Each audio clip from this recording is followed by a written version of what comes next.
이제 아가서가 이제 한 장만 남았습니다. 한 장을 남았기 때문에 이 아가서를 이루고 있는 구조를 좀 이제 이해를 되어질 거라 생각해서 그 구조 이야기를 좀 하겠습니다. 아가서는 이렇게 구성이 되어 있습니다. 1장에서 2장까지가 한 파트고, 다음에 3장이고 4장에서 5장이 등장하고 6장에서 7장이 등장하며 마지막 8장, 이렇게 구성이 되어져 있는 책입니다. 그런데 이 구성을 이해하려면 이스라엘의 결혼 제도를 이해를 하셔야 됩니다. 이스라엘의 결혼 제도는 지난번에도 한번 말씀드렸다시피 정혼전이 있어요. 정혼전. 그러니까 정혼하기 전에 내가 저 아가씨에게 결혼하자라고 이야기하기 전, 그 전이 정혼전인데, 정혼전 이야기가 1장에서 2장까지 등장하는 이야기고, 3장의 이야기는 정혼하는 이야기입니다.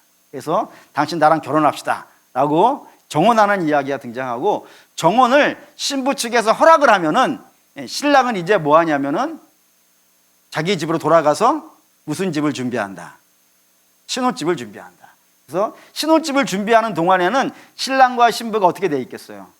떨어져 있는, 이별해 있는 상황이 등장해요. 그리고 그 신혼집이 다 준비가 마쳐지면 신랑은 어떻게 하는 거예요? 신부를 데리러 와요. 데리러 와서 결혼식은 어디서 하는 거예요? 신부집에서 하는 겁니다. 그래서 이제 여기가 결혼식이 됐어요. 결혼식을 했으면 이제 뭐 해야겠습니까? 뭐긴 뭐 하겠어요? 가야지. 어디로? 신랑집으로. 신랑집으로 갑니다. 그래서 여기 6장, 7장은 이 술람미 여인이 자기 집에서 신랑과 만나고 결혼하는 장면들의 이야기가 쭉 등장하고, 이제 8장에는 예루살렘에 와서 사는 이야기가 등장하는 겁니다. 그런데 여기에서까지가 우리는 대체로 여기만 딱 끝나잖아요. 결혼하면은 잘 먹고 잘 살았다. 동화책에 나오잖아. 이렇게 하면 안 가는 거예요. 여기가 더 치열해. 여기가 더 치열한 이야기가 있어요. 그 치열한 이야기를 한번 봅시다. 8장 1절 읽겠습니다. 내가 내 어머니의 젖을 먹은 오라비 같았더라면 내가 밖에서 너를 만날 때에 입을 맞추어도 나를 업신 여길 자가 없었을 것이다. 이게 말이 되게 무슨 말인지 못 알아듣겠는데 이런 겁니다. 지금 상황은 신부 집에서 신랑 집으로 온 거예요. 그런데 신부 집에 있었을 때는 솔로몬과 술람미 여인은 어떠한 관계냐면 신랑 하나에 신부 하나죠. 그렇지 않습니까? 뭐 결혼을 했으니까 신랑 하나에 신부 하나가 있는 거 아니겠어요? 그래서 둘이 되게 재밌었어. 그런데 예루살렘에 오게 되어지면 난리가 나는 거예요.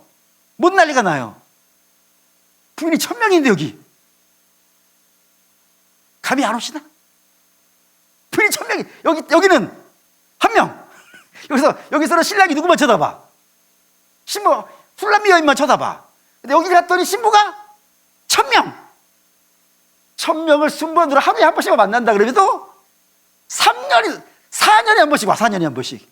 그렇잖아요. 3년이 지나야 그 다음에니까 4년째 만나는 거 아니겠어요? 그런 일이 벌어져요. 그러니 난리가 난 거야.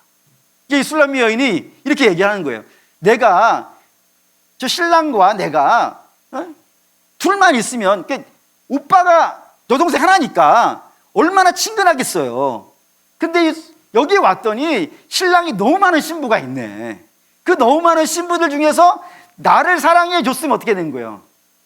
너무 좋겠는 거야. 나만을 사랑해 줬으면 좋겠는 거예요. 그래서 언제 어디서든지 오빠와 동생은 언제든지 뭐 팔짱도 낄 수 있고 누가 뭐라 그러지 않잖아요. 팔짱 끼고 돌아다니고 뭐 이렇게 뭐 애정 행각을 해도 오빠하고 동생이니까 괜찮잖아요. 땀 비비고 해도. 오빠가 없으세요? 비비고 막 그래 되잖아요. 그런데 여기 왔더니 신부가 1000명이나 있으니까 내가 신랑에게 다가가면 다가갈수록요 째려보는 눈빛이 한두 개가 아닌 거예요. 그래서 내색도 못하고 그냥 얌전히 빼고 있는 자기 자신이 너무 고통스러운 거예요. 그래서 신랑과 내가 오빠 동생처럼 아무 때나 이렇게 할 수 있으면 참 좋겠는데 이게 안 되는구나 하면서 탄식하고 있는 것이 1절입니다. 여러분, 이게 오늘 우리에게 중요해요. 신앙이라는 건 말이죠.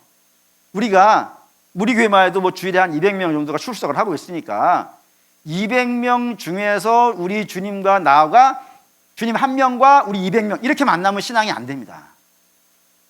신앙은 예수님하고 나하고예요. 그래서 내가 2등이 되면 안 돼. 절대로 여러분, 어떠한 상황이 온다 하더라도 예수님에게는 예수님이 제일 사랑하는 사람이 누가 돼야 되는 거예요? 나가 돼야 돼. 그래서 제가 예전에 여러분이 이런 얘기 했지 않습니까? 제가 우리 교회에서 예수님이 저를 제일 사랑한다고 그랬더니 크레임이 막 들어왔어. 아니 목사님 왜 말이 되는 소리를 하시죠?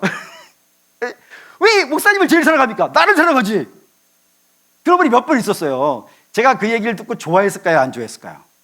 좋아하지. 여러분 신앙 그렇게 하는 거예요. 여러분 왜 2등을 해 2등을. 아니 제가 좋아하는 성화가 있다 그랬죠. 그 성화가 예수님이 양을 데리고 가는 거예요. 그런데 양들이 예수님 뒤에 어마어마하게 많아. 그런데 그 어마어마하게 많은 양을 저는 되고 싶지 않아요. 예수님을 따라간다 하더라도 저는 그 어마어마하게 많은 양들 중에 하나가 되고 싶진 않아요. 내가 되고 싶은 것은 예수님 품에 안겨져 있는 한 명의 양이 되고 싶어요. 여러분은요? 아, 목사님 저기 있으니까 나는 뒤에 있어야지. 이러면요, 빵점입니다. 신앙 그렇게 하면 안 됩니다. 그럼 밀어내야지. 어떻게 기회를 봐서 내가 기회를 봐서 예수님이 딴 생각하고 있을 때 그걸 확 발로 차버리고 말이지, 내가 거기 확 들어가 버리지, 그런 생각을 하셔야 됩니다. 신앙은 원오브댐이 아닙니다. 여럿 중에 하나가 아니고 나 하나여야 되는 거예요. 술람미 여인이 저 많은 여자들 중에서 우리 신랑이 나만 사랑했으면 좋겠어. 나만 사랑했으면 좋겠어.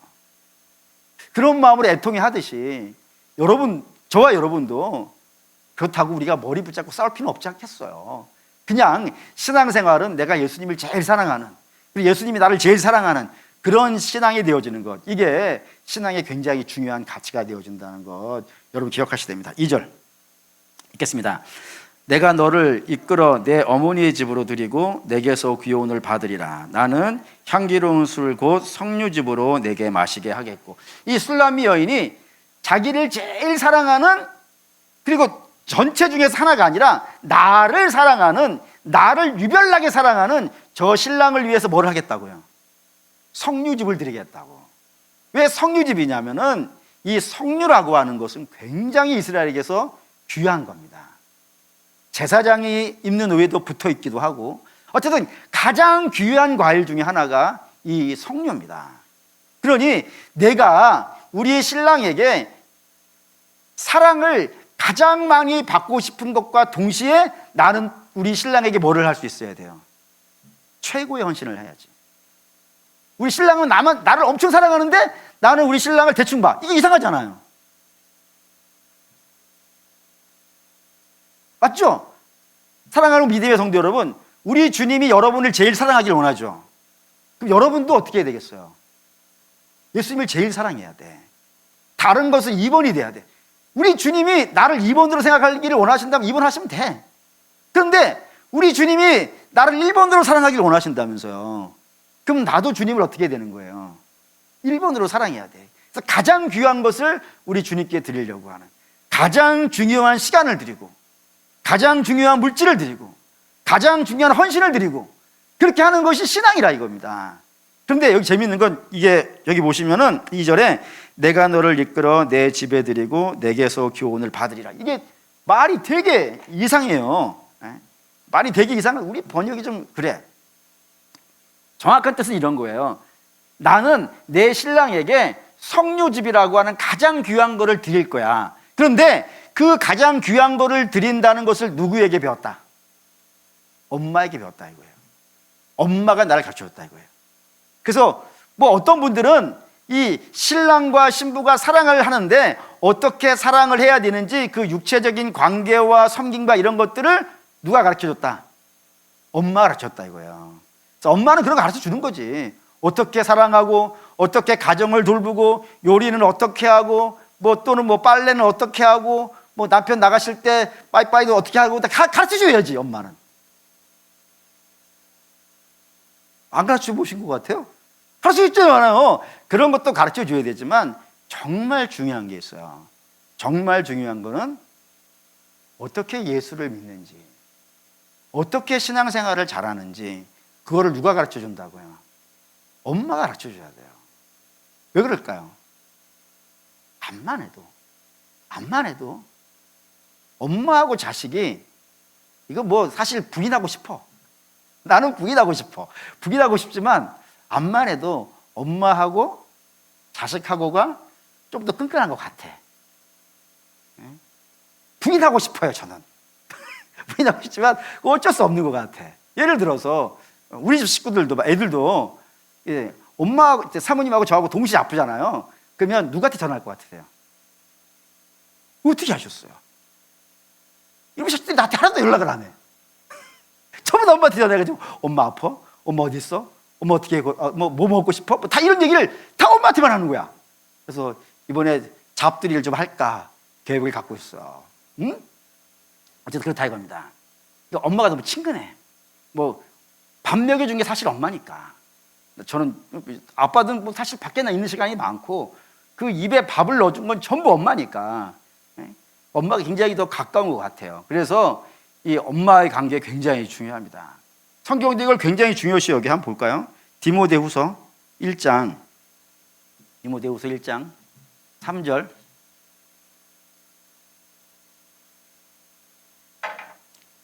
디모데후서 1장 3절 읽겠습니다. 내가 밤낮 간구하는 가운데 쉬지 않고 너를 생각하여 청결한 양심으로 조상적부터 섬겨오는 하나님께 감사하고 4절 내 눈물을 생각하여 너 보기를 원하면 내 기쁨이 가득하게 하려 함이니 이는 내 속에 거짓이 없는 믿음이 있음을 생각함이라. 이 믿음은 먼저 내 외조모 로이스와 내 어머니 유니게 속에 있더니 내 속에도 있는 줄을 확신하노라 라고요. 이 디모데 이야기입니다.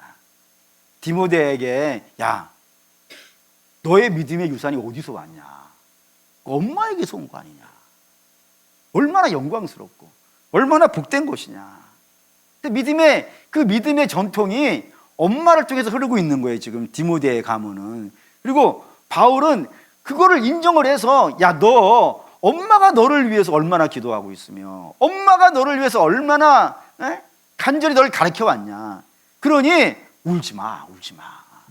속상해하지 말고 낙심하지 말고. 디모데가 어린 시절에 어린 나이에 에베소 교회라고 하는 뭐 지금으로 말하면 우리나라 제일 큰 교회, 그 교회의 담임 목사가 된 거야. 한 30도 안 돼가지고. 그러니 뭐 기라성 같은 어른들 교회 많을 것 아니겠어요. 그분들 밑에서 이렇게 막 내가 어떻게 해야 되지? 어떻게 해 저분들을 내가 잘 이끌어가지? 막 두려움에 떨어가지고 밤마다 울고 있는 그 디모데. 야, 걱정하지 마. 엄마가 있는데 자식아. 너 어떻게 배웠어 엄마한테? 엄마가 널 가르쳐 왔잖아. 믿음 가르쳐 왔고 기도 가르쳐 왔고 너의 뒤에서 엄마가 이렇게 기도하고 있는데 뭐가 걱정이야? 지금 어렵다고 해가지고 낙심하지 말고 울지 말고 믿음의 확신을 가져 라고 이렇게 이야기해주고 있단 말입니다. 이게 굉장히 중요해요. 더 가봅시다. 열왕기하 18장. 열왕기하 18장. 히스기야인데 히스기야 18장 1절 2절 볼까요? 1절 2절 읽겠습니다. 이스라엘의 왕 엘라의 아들 호세아 제3년에 유다 왕 아하스의 아들 히스기야가 왕이 되니 그가 왕이 될 때의 나이가 25세라. 예루살렘에서 29년간 다스리니라. 그의 어머니의 이름은 아비요 스가랴의 딸이더라 라고 하면서 왕들의 이름, 이스라엘의 역사에는 왕들의 이름을 기록할 때는 왕들의 이름만 기록하지 않고 누구의 이름을 반드시 기록해놔요? 엄마의 이름을 기록해놔요. 그게 좋은 쪽에 영향력을 줬든지 안 좋은 쪽에 영향을 줬든지 간에 엄마 이름을 반드시 기록해놔요. 일반인들은 잘 안 해놓지만 일반인들 성경에 기록할 때는 뭐 예를 들어 다윗의 엄마가 누군지 아십니까? 모르지 뭐. 그런데 왕이 됐단 말이에요. 솔로몬의 어머니는 바세바 이렇게 나온단 말이에요. 이런 식으로 왕이 된 자의 어머니들은 전부 다 그 어머니의 이름도 기록해 놓는 것은 좋은 쪽이든 안 좋은 쪽이든 그 아들에게 영향력을 누가 줬으니까 그런 거예요. 엄마가 줬다 이거예요. 그 믿음의 영향력이라는 건 항상 그런 식으로 흘러요. 그래서 찬송가 199장 유명한 찬송가 있죠. 엄마와 관련되어 있는 나의 사랑하는 책 비록 헤어졌으나 어머님의 무릎 위에 앉아서 재밌게 읽던 책 내가 지금까지 기억한다 이거예요. 어머니가 읽으면서 눈물 많이 흘린 것 내가 지금까지 기억한다고. 그러니 사랑하는 우리 여신도 여러분, 성경을 읽다가 애들 나타나면 눈물을 뿌려. 물을 뿌려. 어? 눈물이 나면 제일 좋아. 눈물이 나면 제일 좋지만 눈물이 안 나오면 찔러. 그 찔리는 것도 귀찮으면 물을 뿌려놨어라도 애들 앞에서 울어야 돼. 어쨌든 엄마가 성경을 읽고 엄마가 기도하고 엄마가 예배하고 엄마가 섬기는 그런 것들에 대해서는 정말 길이길이 오랫동안 기억에 남게 돼 있어요. 그 영향력은 어쩔 수가 없어. 왜 그러냐면 당연히 이런 이유 때문에 그래요. 하와가 첫 번째 엄마잖아요. 이 하와가 첫 번째 엄마인데 이 하와의 이름의 어원이 뭔지 아십니까? 이게 생명이라는 뜻인데 하와가 생명이라는 뜻이에요. 모든 생명이 어머니가 된 거예요. 근데 하와의 어원, 그러니까 하와가 처음이 아니야. 이 생명이라는 단어의 처음이 하와가 아니에요. 이 어원이 있어. 이 어원이 뭐냐면 여호와예요. 하나님. 사실 여러분 여호와라는 거 사실 성경에 있는 글자는 아니고 이 이름을 모르지. 그 히브리 단어를 모르는데 어떻게 읽는지 모르는데 그냥 이걸 만들어서 부른 거예요. 근데 언어가 발달하고 뭐 이런 거 알아가지고 나중에 야훼라는 걸 알았지. 이 단어가 야훼. 이 야훼라는 단어하고 하와라는 단어가 같은 단어예요. 그러니까 하나님이 당신의 이름을 하와에게 준 거예요. 이게 생명이야, 둘 다. 생명이라는 어원을 같이 가지고 있어요. 그러니 엄마에게서 생명이 나오는 거예요. 그 생명이 믿음의 생명이 그 자녀 대대로 이어져 가는 거야 이겁니다. 그렇기 때문에 엄마는 당연히 그 자녀에게 믿음의 유산을 남겨주려고 무척이나 노력하고 기도하고 애쓰는 모습 당연히 가져야 된다 이겁니다. 그렇기 때문에 우리 사랑하는 여신도 여러분, 뭐 당연히 남신도도 마찬가지겠지만 뭐 특별히 오늘 여신도 이야기니까 여신도는 자녀에게 예배하는 법을 가르치십시오. 어떻게 예배하는지. 또한 자녀에게 말씀을 읽고 기도하는 법을 가르치시고 찬양하는 법을 가르치시고 이런 건 잘 아는 거니까 이것만 볼까요? 디모데전서 5장 17절 5장 17절 읽겠습니다. 잘 다스리는 장로들은 배나 존경할 줄로 알되 말씀과 가르침에 수고하는 이에게는 더욱 그러할지라. 교회 리더들을 존경하는 법을 가르치십시오. 우리 이 시대가 무너지게 된 여러 가지 요인들이 있는데 그 중에 하나가 뭐냐면은 어른들이 무너지기 시작한 거예요. 어른들이 존경스럽지 않은 거야. 물론 어른들은 어른으로서 존경스러운 모습을 가져야 되는 것이 마땅합니다. 하지만 그거는 어른들의 몫이고 가르치는 자의 몫에게는 여러분들이 교회의 어른들을 존경하는 법을, 대하는 법을, 물론 교회에 다니는 아이들이 세상에 있는 아이들보다 훨씬 낫기는 해요. 훨씬 낫지. 와서 그래도 뭐 애들이 인사는 하니까. 그런데 존경하는 법을, 장로님 존경하는 법을 가르치십시오. 그 장로님들 떠난 자리에는 그 존경하던 아이들이 장로가 될 거예요. 그러니 장로님들 존경하는 법을 가르치시고 뭐 당연히 뭐 저라고 얘기하기도 참 그렇긴 하지만 뭐 사실이지 뭘. 저를 존경하지 않고서야 어떻게 설교를 듣겠어요? 그러니까 어른 존경하는 법을 가르쳐야 됩니다. 이거는 그 아이들의 영혼을 위해서입니다. 그리고 당연히 어른들은 존경받을 만한 어른이 되고, 그건 어른들의 몫이고 가르치는 자의 몫은 그 교회를 이끌어가는 그 어른들을 존경하고 따라주고 그렇게 할 때 어른들도 더욱더 신경 쓰고 열심히 하게 되어지니까 서로 영향력을 끼치는 것 아니겠어요. 분명히 가르치라고 되어 있으니까, 존경하는 법을 가르치라고 되어 있으니까 그 어머니들이 이런 부분을 잘 해야 됩니다. 그러기 위해서는 뭐 중요한 거 있죠. 집에 가서 교회 어른들 욕하는 거 아닙니다. 뭐 목사님이 뭐 그따위야? 이런 식으로 곤란해요. 애들이 없을 때 임금님 욕은 뭐 할 수 있다잖아. 안 보이는 데서는 욕할 수 있지. 근데 언제 욕을 하냐면 아무도 없을 때, 응? 부부끼리만 있을 때, 그때는 하든지 뭐 한가리를 뒤집어 쓰고 하시든지 그걸 하셔요. 괜찮아. 임금님 욕 사는 건데 뭐 못하겠어요. 애들 앞에서 하면은 그 아이들이 영혼이 망가지니까 그러지는 말고 존경하는 법을 가르쳐야 된다고 되어 있습니다. 딴 보시죠. 3절, 8장 3절. 아가서 8장 3절 읽겠습니다. 너는 왼팔로는 내 머리를 고이고 오른손으로는 나를 안으리로다. 이게 지금 술람미 여인이 솔로몬을 향해서 이야기하는 거예요. 그러니까 여기에서 너라는 거는 당연히 다 누구예요? 솔로몬이에요. 그러니까 우리말에서는 너 그럼 반말이지만 영어는 유잖아요. 그냥 외국어는 그렇게 쓰니까 당신이라는 존칭어가 없으니까 그냥 술람미 여인이 너 그러면 저기 참 이 부인이 참 교만하게 말이지 남편한테 너가 뭐야 너가. 여러분 안 그러죠? 여러분들은 남편 보고 너 안 그러죠? 예. 서방님 그런 뭐 뭐라 해야 돼? 어쨌든 모르겠어. 어쨌든 마음대로 불러.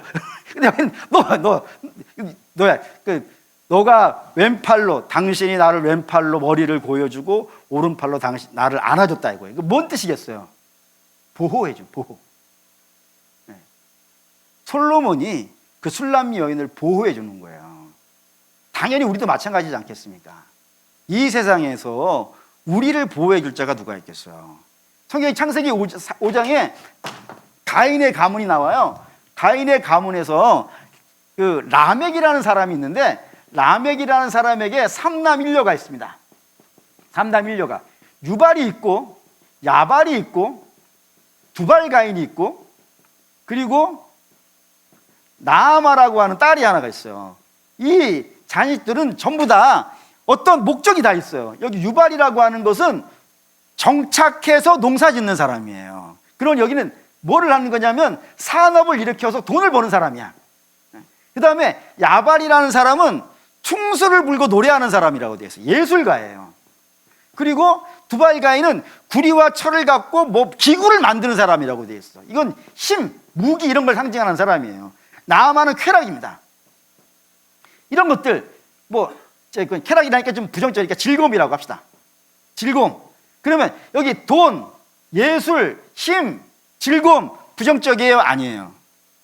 아니죠. 좋은 거예요. 좋은 거예요. 나쁜 게 아닙니다. 이것들이 굉장히 얼마나 아름다웠었든지 하나님의 자녀들도 이것들에 빠져가지고 얘네들과 결혼하였다고 되어 있어요. 근데 문제는 뭐예요? 문제는 괜찮은 거라면서요. 괜찮은 건데 뭐가 문제예요? 문제는 가인 가문에 나오는 거예요. 가인 가문은 어떤 가문이에요? 하나님 떠난 자들이라고요. 그러니까 하나님이 떠난 자들 이것들을 만들어낸 거야. 만들어내가지고 하나님 없이 즐거운 거예요. 하나님 없이 즐거운 자의 가장 대표적인 게 니므롯이 등장하는 겁니다. 창세기 6장에 얘가 이제 그 홍수 심판을 맡게 된 결정적인 주인공이 되는 거예요. 그러니까 하나님 없이 잘된 자의 정상에 있는 게 니므롯이라고요. 근데 이런 것들 하나님 없이 잘된 것들이 이 삶을 지켜주더냐 못 지켜주더냐 이거예요. 못 지켜주죠. 심판으로 다 망하는 것 아니겠어요. 그러니 이런 것들은 우리를 지켜주지 못해요. 지켜준다라고 이야기는 하지만 결정적인 순간에 나를 지켜주지 않는다고요. 결정적인 순간에 나에게 팔을 고이고 그 오른팔로 나를 안아주시는 건 누구라고요? 하나님이라 이겁니다. 하나님만이 우리를 모든 상황 속에서 안전하게 하는 거예요. 디모데전서로 볼게요. 빌립보서로 봅시다. 이걸 가장 잘 설명한 것이 빌립보 바울입니다. 빌립보 4장. 빌립보 4장 11절에서 13절 11절에서 13절 읽겠습니다. 내가 궁핍함으로 말하는 것이 아니라 어떠한 형편에든지 나는 자족을 배웠나니 나는 비천에 처할 줄도 알고 풍부에 처할 줄도 알아. 모든 일 곧 배고픔과 풍부와 궁핍도 처할 줄 아는 일체의 비결을 배우겠노라. 내게 능력 주시는 자 안에서 내가 모든 것을 할 수 있느니라 했습니다. 여기에 풍부, 궁핍, 배부름, 배고픔 비천, 풍부, 이게 다 극단적인 것들이잖아요. 근데 이 극단적인 것들이 신앙에는 다 위험해. 우리 앞에 기도할 때도 이런 얘기 했잖아요. 실망하면 낙심해서 위험하고요, 잘 되면 교만해서 위험해요. 그러니까 사람 인생은 하나님 밖에서는 어디도 위험해. 안 위험하지 않은 데가 없어요. 잘 되면 잘 돼서 위험하고, 어려우면 어려워서 위험해요. 다 무너지는 자리더라고요. 근데 그 무너지는 만한 자리에서 사도 바울이 무너지지 않았던 결정적인 이유는 뭐라고요? 내게 능력 주시는 자. 그러니까 하나님이 있기 때문에 풍부에 처해도 교만해지지 아니하고, 궁핍함에 빠졌을 때에도 낙심하지 않는 그런 일들이, 그러니까 나를 가장 안전하게 보호하는 이시가 하나님이라 이겁니다. 그 때문에 다른 데에서 안전을 찾으려고 하지 마십시오. 주께서 말씀하셨잖아요. 내가 너희에게 뭐를 준다고요? 평안을 준다고. 이 평안은 세상이 빼앗아가지 못한다고. 그럴 수밖에 없죠. 세상은 이걸 뺏어가는 거예요. 이걸 뺏어가는 거예요, 이거를. 근데 우리는 힘의 근원이 여기에 있지 않은 거예요, 지금. 어디에 있다고요? 하나님 뺏어갈 수 있어요, 없어요? 못 뺏어가지. 우리는 어느 곳에 있든지 안전하고, 어느 곳에 있든지 평안하며, 어느 곳에 있든지 희망이 있는 거예요. 세상은 하나님은 없고 이것만 있단 말이에요. 이것만 있으니까 이것 뺏어가면 실망하고, 이것 뺏어가면 무너지고, 이것 뺏어가면 다 망하는 거예요. 다 망하는 거예요. 근데 우리는 하나님이 우리를 안고 계시니까, 비록 춥긴 하지. 그렇죠. 종종 말씀드리지만, 제가 어렸을 때 봤던 건 종로 지하철 상가에서 거지 엄마가 아이 등에 업고 있는 거, 아이 춥지. 아이 춥지. 왜 안 춥겠어요? 근데 그 추운 것보다는 뭐가 낫다고요? 엄마가 나은 거예요. 근데 말씀드렸잖아요. 너 우리 집 갈래? 그랬더니 너라면 가겠냐? 나는 엄마가, 너는 없잖아. 그것 때문에 제가 고개 숙이고 있다 말씀드렸는데, 골칫부터 드린 거 아니겠어요? 그러니 사랑 여러분, 빼앗아 가는 것을 여러분 우리를 보호해 줄 거라 여기지 마시고, 우리에게서 빼앗기지 않는 하나님을, 빼앗아 갈 수 없는 하나님과 동행하는 역사가 있길 바랍니다. 그럼 반드시 거기에 평안함과 안식이 있을 겁니다. 마지막 8장 4절 보시죠. 8장 4절 읽겠습니다. 예루살렘 딸들아, 내가 너희에게 부탁한다. 내 사랑하는 자가 원하기 전에는 흔들지 말며. 하나님과 나 사이에, 술람미 여인이 나하고 솔로몬 사이에 아무도 끼어들지 마라 라고 얘기하는 거예요. 왜? 우리가 봤지만 솔로몬과 술람미 여인을 만나는 데 있어서 혁혁한 공을 세운 사람이 있어요. 그때 우리가 뭐랬냐, 그걸 파수꾼이라고 했죠. 막 술람미 여인이 헤매고 있을 때 파수꾼이 술람미 여인을 솔로몬에게 데려줬던 그런 이야기 봤어요. 근데 반대의 경우도 봤죠. 술람미 여인이 솔로몬을 만나는 데 있어서 이 파수꾼이 오히려 술람미 여인을 방해하고 아프게 하고 그런 일이 있었다는 것도 여러분께 말씀을 드렸어요. 사람이 그래요, 여러분. 사람은 여러분과 하나님을 만나게 해주는데 매개체가 될 수 있어요. 예를 든다면 여러분들이 신앙생활을 안 하는데 어떤 분이 전도를 해가지고 예수님께 인도해 줄 수 있잖아요. 그때 그분은 내가 신앙생활을 하는데 굉장히 중요한 분이 아니겠어요. 그런데 사람은 때로 예수님과 내가 만나는데 도움을 줬던 사람도 자칫 잘못하면은 예수님과 내가 만나는데 방해꾼이 되기도 해요. 대표적인 예를 저라고 들었잖아요. 제가 여러분에게 설교를 해서 여러분들을 하나님께로 인도하지만 때로 저 때문에 실망해서 주님께 등 돌리는 경우도 있다니까요. 그런 일이 생겨요. 그러니까 사람은 그럴 수밖에 없어. 그렇기 때문에 여러분들을 하나님께 잘 인도해 가는 사람이 있다면 오케이, 할렐루야, 가깝게 지내겠지만 때로 여러분들을 하나님께로 인도하는데 어떤 분이 방해가 되어진다면 눈 좀 감으세요. 그분을 보면서 마음 막 무너지고 나 이제 예수 안 믿어, 나 이 교회 안 다닐래, 그러지 마시고 사람은 그럴 수 있다니까. 안 그래야 되지만 그건 그 사람 문제고, 나중에 제가 여러분들을 하나님께 잘 인도해 갔는데 때로는 여러분들을 실망시켜서 마음 아프게 했다면 제가 하나님 앞에서 혼나겠지. 그건 저하고 하나님 문제 아니겠어요. 여러분들은 하나님과 나 사이에 방해가 되어지는 것이 있다면 방해하지 마라. 나는 거기에 마음 안 뺏겨. 나는 거기에 마음 안 뺏겨. 나는 신랑과 나 사이에 아무도 있지 않기를 원해. 오직 하나님과 나, 예수님과 나, 성령님과 나, 이렇게 있는 거예요. 신앙생활은. 거기에 도움을 줄 때는 잘 받으세요. 도움을 줄 때는. 근데 그 도움을 주는 자가 때로 방해가 되어진다 그러면은 그럴 수 있지. 그럴 수 있어. 그 사람이 그럴 수 있지. 그러니 그때는 눈 감고, 그때는 주님만 바라보고, 그렇게 신앙생활 하는 것이 신앙생활인 것입니다. 그리고 사랑하는 믿음의 성도 여러분, 결론합시다. 결론. 술람면이 고향에서 왕궁으로 왔어요. 수많은 부인들이 있어. 근데 그 중에서 나는 오직 신랑만 사랑해. 신랑이 나만 사랑하길 원하고 나는 내 모든 것들을 신랑에게 바칠 거야. 왜? 신랑은 나를 보호해주고 나를 지켜주고 내게 은혜 베풀어 주는 분이니 다른 일은 나한테 끼지 마라. 다른 것들은 끼지 마라. 난 오직 신랑만 바라보고 신랑과 신앙생활 할 거야 라고 하는 것이 오늘 1절을 해서 4절까지 이야기입니다. 그 고백이 오늘 이 밤에 주님과 여러분 사이에 온전히 이루어져서 주님과 여러분만 있는 그런 시간 되시기를 주의 이름으로 축원합니다. 아멘. 결단하시죠.